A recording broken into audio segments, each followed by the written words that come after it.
आज की इस कक्षा में आप सबका हार्दिक स्वागत है। आज हम बात करेंगे रघुवीर सहाय की कविताओं पर।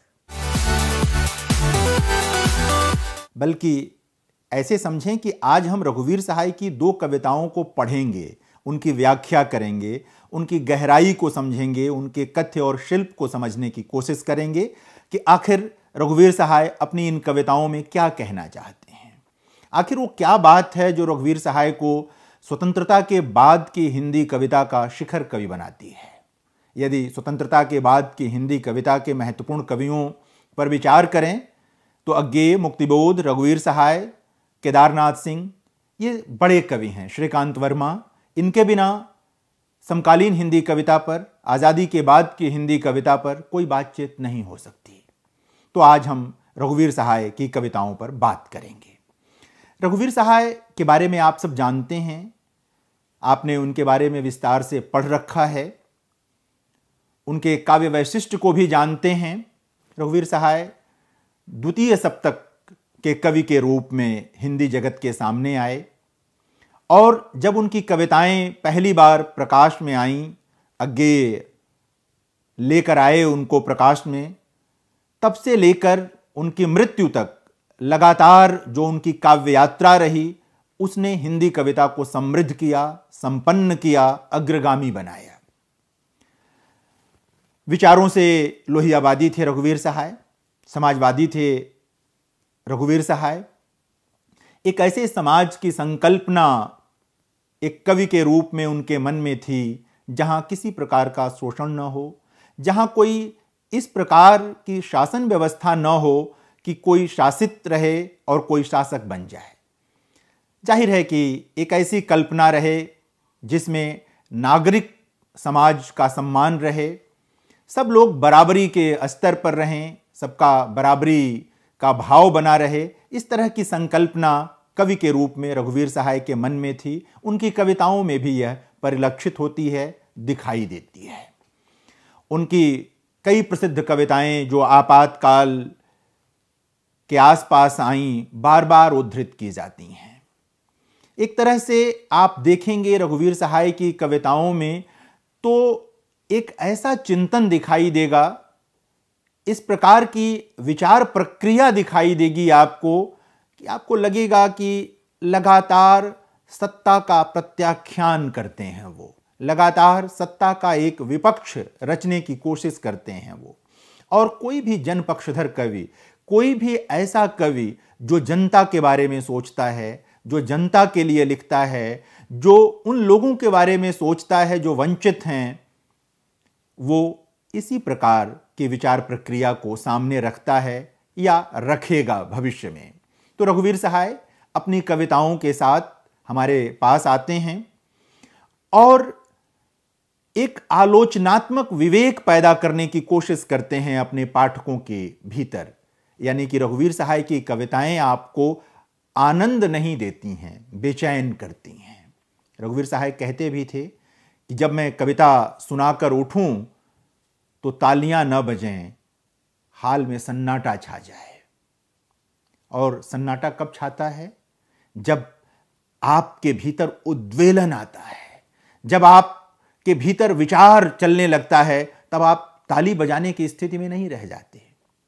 तब आप दुनिया बदलने के बारे में सोचने लगते हैं, तब आप सामाजिक परिवर्तनों के बारे में सोचने लगते हैं और तब आपको लगता है कि मनुष्य के रूप में जो आपका जन्म हुआ है वह सिर्फ अपने लिए नहीं हुआ है, वह सिर्फ अपने उत्थान के लिए नहीं हुआ है। एक सामाजिक जिम्मेदारी है कि हर मनुष्य दूसरे मनुष्य के बारे में सोचे।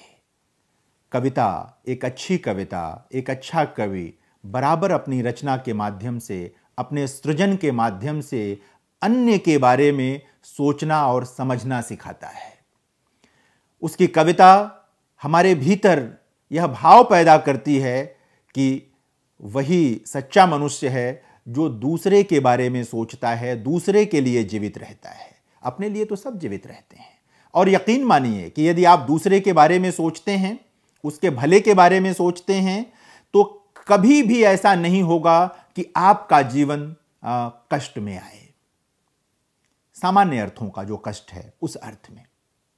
तो रघुवीर सहाय की कविता आपको विचारशील बनाती है, विवेकवान बनाती है, आपके भीतर सोचने समझने की प्रक्रिया को जन्म देती है। यानी कि आप जो तटस्थ बैठे हुए थे, आप जो कुछ सोच नहीं पा रहे थे, जैसे ही रघुवीर सहाय की कविता आपके पास आती है, आप सोचने और समझने लगते हैं। वो आपके भीतर साहस का संचार करती है। कविता का ये जरूरी दायित्व है कि वो साहस का संचार करे अपने पढ़ने वालों के भीतर, अपने श्रोताओं के भीतर। तो आज हम रघुवीर सहाय की जिन कविताओं को समझेंगे, जिन पर विचार करेंगे, उनमें पहली कविता है अंधी पिस्तौल। अब आप कविता के शीर्षक पर ही विचार करके देखिए, अंधी पिस्तौल।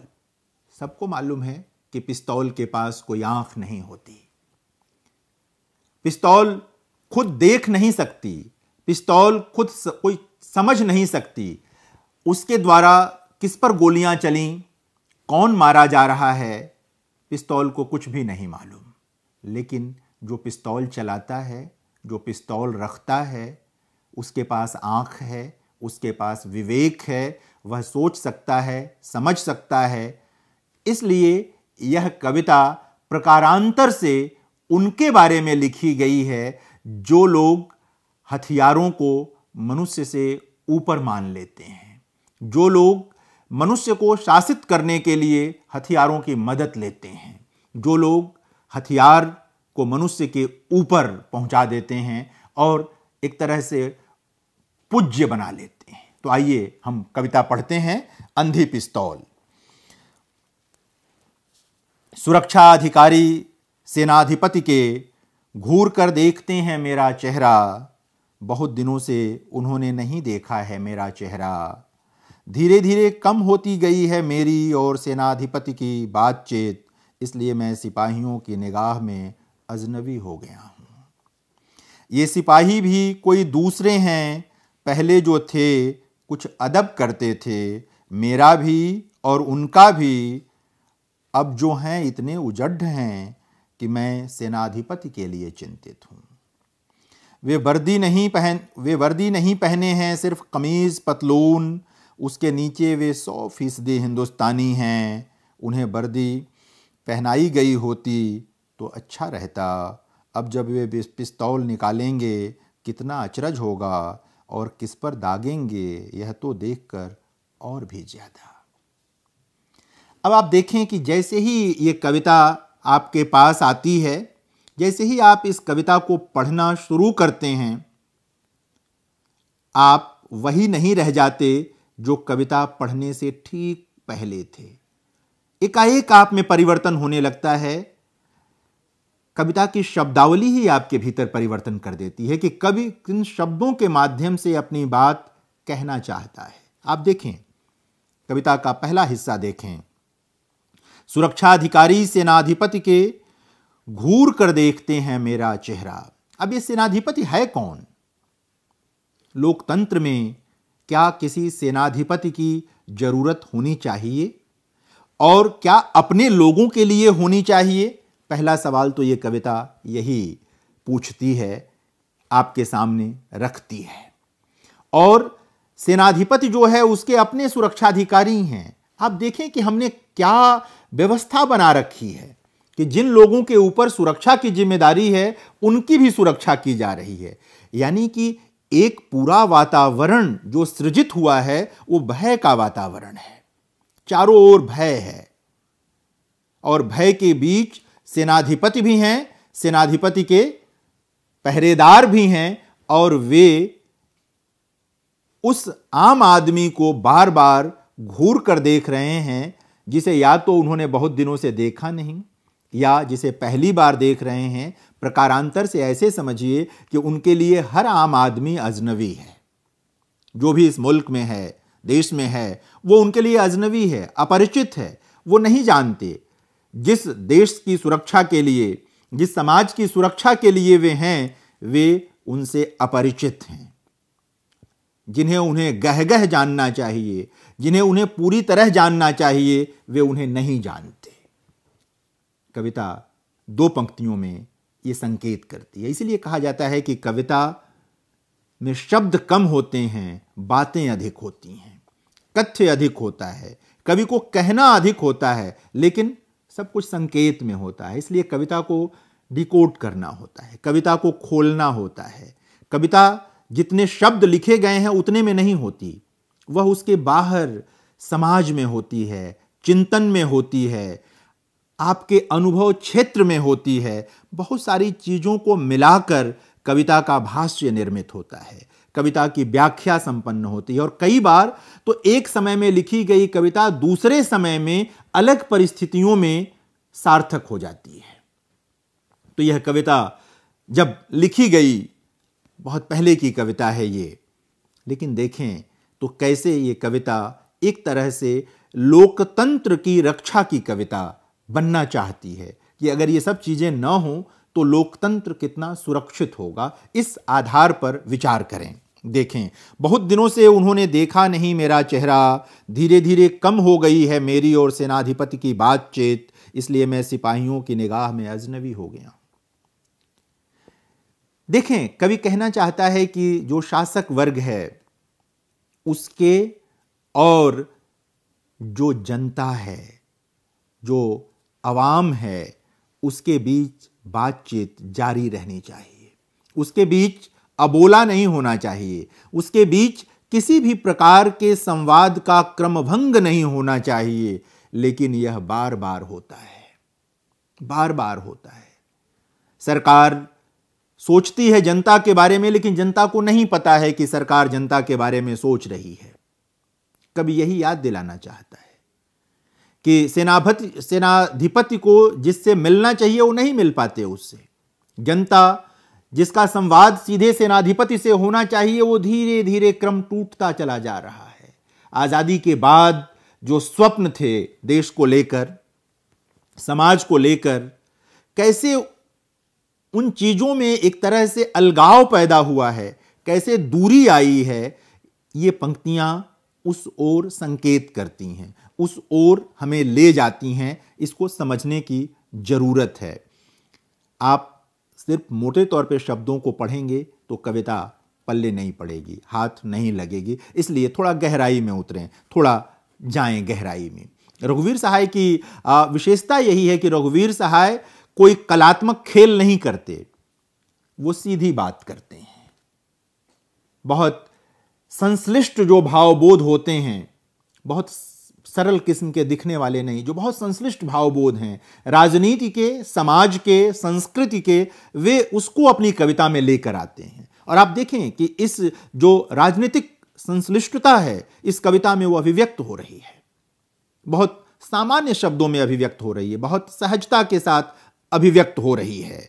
ये सिपाही भी कोई दूसरे हैं, पहले जो थे कुछ अदब करते थे, मेरा भी और उनका भी, अब जो हैं इतने उजड़ हैं कि मैं सेनाधिपति के लिए चिंतित हूं। ये समयों का फर्क है, अंतर आ गया है। कभी शायद याद करना चाहता है कि औपनिवेशिक सत्ता के तुरंत बाद जो लोग सुरक्षा के कार्यों में लगे थे, उन्हें आप पुलिस कह लीजिए, सेना में कह लीजिए, या जिस भी महकमे में लोग काम कर रहे थे, जिस भी क्षेत्रों में काम कर रहे थे, उन सबको आप संकेतित कर सकते हैं इन पंक्तियों के माध्यम से, भले ही ये बात सिपाहियों के बारे में हो रही हो। तो उन लोगों के पास कुछ जीवन मूल्य थे, जो पहले के लोग थे, समाज को लेकर उनके पास कुछ प्रतिबद्धताएं थीं, वो सोचते थे, इज्जत करते थे। यानी कि ये कविता ये बताने की कोशिश कर रही है कि बहुत तेजी से जीवन मूल्यों का क्षरण हुआ है। अब सब स्वकेंद्रित होता चला जा रहा है, लोग अपने बारे में सोच रहे हैं, अपने बारे में विचार कर रहे हैं, कोई अब दूसरे के बारे में नहीं सोचता। जो कवि की पीड़ा है उसको फिर से सुनिए, फिर से गौर करिए कि ये सिपाही भी कोई दूसरे हैं, पहले जो थे कुछ अदब करते थे, बहुत ज्यादा न सही, इतना तो अदब था कि आपको मनुष्य मानते थे, आपके साथ मनुष्यों जैसा आचरण करते थे, कीट पतंगों जैसा आचरण नहीं करते थे। वरना क्या फर्क रह गया औपनिवेशिक सत्ता में और एक स्वतंत्र देश के नागरिक होने में? औपनिवेशिक सत्ता के सिपाही तो यही करते थे ना कि वो आपके एकदम खिलाफ चले जाते थे, आप मारकाट मचा देते थे। जलियांवाला बाग जब हुआ तो औपनिवेशिक सत्ता के समय में हुआ, लेकिन ऐसी कोई चीज अगर स्वतंत्र भारत में हो तो उसको कोई कैसे अप्रासंगिक ठहरा सकता है। तो आजादी के बाद जो जीवन मूल्य आए थे, जाहिर है कि जो स्वतंत्रता संग्राम से अर्जित किया गया जीवन मूल्य था या किए गए जीवन मूल्य थे, समुच्चय है जीवन मूल्यों का, उन जीवन मूल्यों का अभाव बहुत तेजी से पिछले वर्षों में हुआ है। ये कविता बता रही है अपने लिखे जाने के समय में। लेकिन आप देखेंगे कि ये लगातार ह्रास चलता रहा है। 90 में रघुवीर सहाय का निधन हो जाता है, लेकिन यह जो ह्रास है ये नहीं रुकता, ये जो गिरावट है वो नहीं रुकती। एक अजनबीपन जो समाज में पैदा हुआ, रघुवीर सहाय की ये कविता उसको पकड़ने की कोशिश करती है, बल्कि पकड़ लेती है कहना चाहिए। बहुत सलीके से पकड़ लेती है, बहुत प्रभावशाली ढंग से पकड़ लेती है, चुभने वाले ढंग से पकड़ लेती है। जब आप इस कविता को पढ़ते हैं तो पीड़ित होते हैं कि हम जो एक ही समाज से निकले और एक ही समाज से निकल करके हम एक दूसरे के लिए इस प्रकार अपरिचित हो गए, इतना अलगाव एक ही समाज के भीतर, एक ही राष्ट्र के भीतर, यह कैसे संभव है।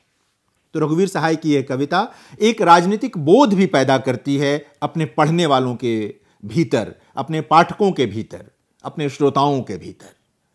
आगे हम देखते हैं, कहते हैं अब जो है इतने उजड़ हैं कि मैं सेनाधिपति के लिए चिंतित हूं। आप आजकल के समाज को देखिए, भूल जाइए सिपाहियों को थोड़ी देर के लिए। आप जो एक नई पीढ़ी तैयार हुई है, आप उस पर विचार करिए। आए दिन अखबारों को देखिए, टेलीविजन के समाचारों को सुनिए और आप देखिए कि नई पीढ़ी जिस तरह के हादसे कर रही है, जिस प्रकार की घटनाएं नई पीढ़ी के द्वारा हो रही हैं, यह मूल्यों के गिरावट के नाते ही हुआ है। जिन जीवन मूल्यों को जीव द्रव्य की तरह होना चाहिए था, वे जीवन मूल्य न जाने कहां बिला गए, कहां खो गए। और अब क्या है जीवन मूल्य? अब जीवन मूल्य है घूमना, टहलना, मौज मस्ती और अपने लिए जीना। रघुवीर सहाय की यह कविता इसी पीड़ा के साथ लिखी गई है कि कोई अन्य के लिए क्यों नहीं जीना चाहता है, अन्य के लिए अवकाश क्यों नहीं है सबके जीवन में। यदि हर व्यक्ति के जीवन में अन्य के लिए अवकाश हो तो जाहिर है कि समाज से बहुत सारी समस्याएं अपने आप दूर हो जाएंगी।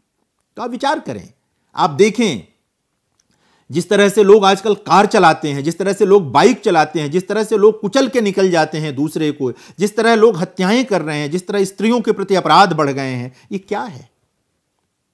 ये क्या है? ये कविता आपको एक प्रसंग के माध्यम से बहुतेरे प्रसंगों से जोड़ देती है, आपको उद्वेलित कर देती है यह कविता। यदि आप नहीं उद्वेलित होंगे तो जाहिर है कि कविता आप तक नहीं पहुंच रही है, पहुंचनी चाहिए। ये वर्दी नहीं पहने हैं, सिर्फ कमीज पतलून, उसके नीचे वे 100% हिंदुस्तानी। एक तरह का व्यंग्य है ये कि जिस भारतीयता को आभूषण की तरह होना चाहिए, जिस भारतीयता को आत्मा की तरह होना चाहिए, वो भारतीयता कहीं खो गई है। भारतीयता है क्या? वही जो मैं बार बार कह रहा हूं कि भारतीयता का सबसे बड़ा मूल्य है अन्य के लिए अवकाश, जो दूसरों के लिए सोचना।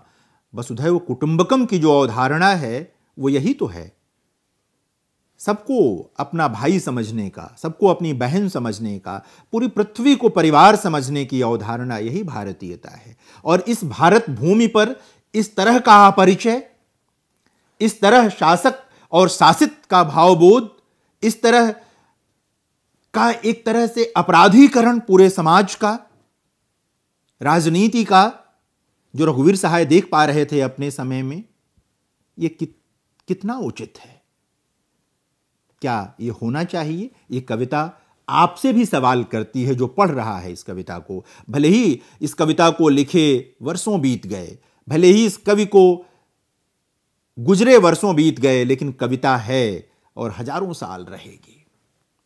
और बार बार हर कालखंड में जब जब इस तरह की स्थितियां आएंगी, जब जब इस तरह की समस्याएं आएंगी कि शासक और शासित के बीच दूरी बनने लगेगी, या एक भावबोध पैदा हो जाएगा कि मैं राजा हूं और ये प्रजा है, मैं शासक हूं और मैं इस पे शासन कर रहा हूं, तब यह कविता प्रासंगिक हो उठेगी। लोकतंत्र में कोई किसी का शासक नहीं होता, लोकतंत्र में कोई किसी की प्रजा नहीं होता। यह एक व्यवस्था है सुचारू रूप से देश को, समाज को चलाने की। लोकतंत्र में शासक बन जाने की जो विडंबना है, रघुवीर सहाय की कविता उस ओर इशारा कर रही है। यहां पर कोई शासक नहीं हो सकता। कविता का यही काम है कि जो चीजें छूट रही हैं, जो चीजें लोगों की समझ में नहीं आ रही हैं, जो चीजें कहीं हाशिए पर या हाशिए से भी कहीं और दूर किनारे कर दी गई हैं, वो उसको खींच कर लाए, उसको पकड़ कर ले आए। रघुवीर सहाय की ये कविता ले आती है। उन्हें वर्दी पहनाई गई होती तो अच्छा रहता, अब जब वे पिस्तौल निकालेंगे कितना अचरज होगा, और किस पर दागेंगे यह देखकर तो और भी ज्यादा।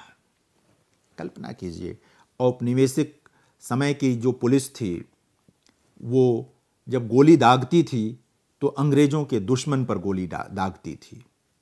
अंग्रेज भारतीयों को अपना दुश्मन मानते थे। जो लोग स्वाधीनता संग्राम में भारतीय लड़ रहे थे, हमारे महान सपूत प्रातः स्मरणीय, उन सबको अपना दुश्मन मानते थे। उसका एक तर्क था कि वे अपने दुश्मनों पर गोली चला रहे हैं। लेकिन एक लोकतंत्र में जब पुलिस अपनों पर गोली चलाती है, एक लोकतंत्र में जब अपने लोगों का दमन होता है, तो ये क्या सवाल खड़ा करता है। ये कविता उस ओर इशारा करती है कि जब आप देखेंगे कि गोली चलाने वाला और गोली खाने वाला दोनों एक ही परिवार के सदस्य हैं, तो आपकी आत्मा कराह उठेगी। एक ही ये करा कौन रहा है? सत्ता करा रही है। दरअसल मनुष्य के बीच से सत्ता को बेदखल करने की कविता है ये, कि मनुष्यों के बीच प्रेम होना चाहिए, न कि शासन सत्ता होनी चाहिए। ये कविता अंधी पिस्तौल दरअसल ये बताना चाहती है कि लोकतंत्र खुली निगाहों की चीज है, वह बंद निगाहों की चीज नहीं है। लोकतंत्र का मतलब होता है चेतना का खुलापन, दृष्टि का खुलापन, जबकि जो सत्ता का चरित्र होता है वह हर चीज पर पट्टी बांधने का चरित्र होता है, हर चीज को विभ्रम में डालने का होता है। यह कविता विभ्रमों से पर्दा हटाती है, विभ्रमों को दूर करती है और आपको बताती है कि दरअसल आपकी आंखों पर पट्टी बांध दी गई है। उस पट्टी को खोलिए और अपने लोगों को पहचानिए, अपने जैसे लोगों को पहचानिए, और यदि कहीं कोई कमी है तो उसे मिलकर दूर करिए, न कि गोलियों से दूर करिए, न कि शासन से दूर करिए, न कि दबाकर कुचल कर दूर करिए। यह कविता लोकतंत्र की रक्षा की कविता है। यह कविता आपके भीतर गहरी भारतीयता को जगाने की कविता है, जिसमें दूसरों का सम्मान सबसे बड़ा है, सर्वोपरि है। आइए अब हम दूसरी कविता पढ़ेंगे रघुवीर सहाय की, पैदल आदमी। अब इस कविता का भी शीर्षक देखिए, पैदल आदमी। कौन होता है पैदल? कहने की जरूरत है, आप सब जानते हैं। जो आम आदमी है, महात्मा गांधी जिसके लिए कहते थे अंतिम व्यक्ति, महात्मा गांधी कहते थे कि जब आप कोई निर्णय लीजिए, चाहे सरकार में बैठकर या अपने जीवन में, तो सोचिए कि आपके इस निर्णय से अंतिम व्यक्ति को, जो समाज का है, उसे क्या फायदा पहुंचेगा। अब हम रघुवीर सहाय की अगली कविता पढ़ेंगे, पैदल आदमी। दो कविताएं आपके पाठ्यक्रम में हैं। पहली कविता अंधी पिस्तौल हमने पढ़ ली, अब ये दूसरी कविता है। आइए पहले कविता का पाठ करते हैं।